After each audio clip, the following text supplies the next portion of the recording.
Also, during these interviews, with the advantages and the good parts of my creative practice, I also explored the challenges that my performers found about my practice as well, that me and my performers all experienced together.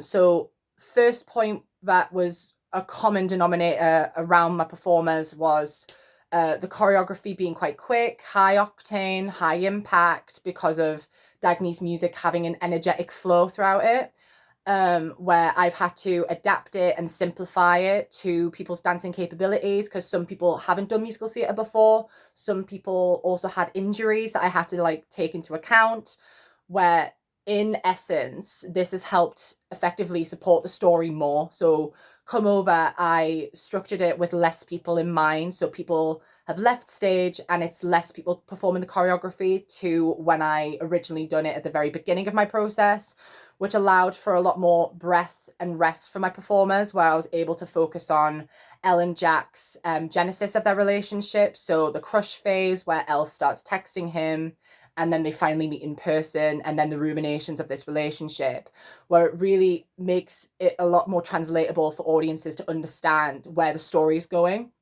It signposts the audience in a better direction than it was originally. So it's helped improve effectively how my piece is shown.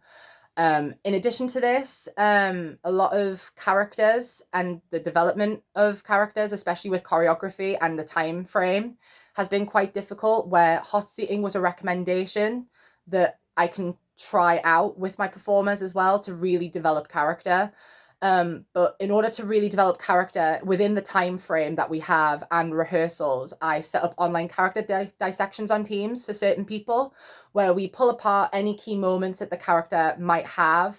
So for Beth, who plays Mandy, who's obsessive love, we took different parts of her sections and really broke it down. So when she says we can be lonely together, we really found the nuance of her trying not to go with the impulse and then finally caving in and going through the manic obsession, which I feel like is a really good highlight for the character and effectively showcases what mania is um, to the audience as a comedic value.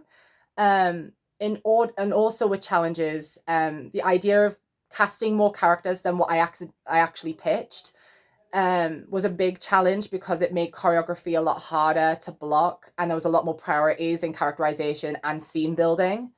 Um, but with the research tasks and the workshopping through the research has helped with effectively individualizing each character in a very hyperbolic individual way, which then showcases how love is completely individual, and also how there's so many different types of love out there, which still gives the audience a variety of different takeaways and outcomes.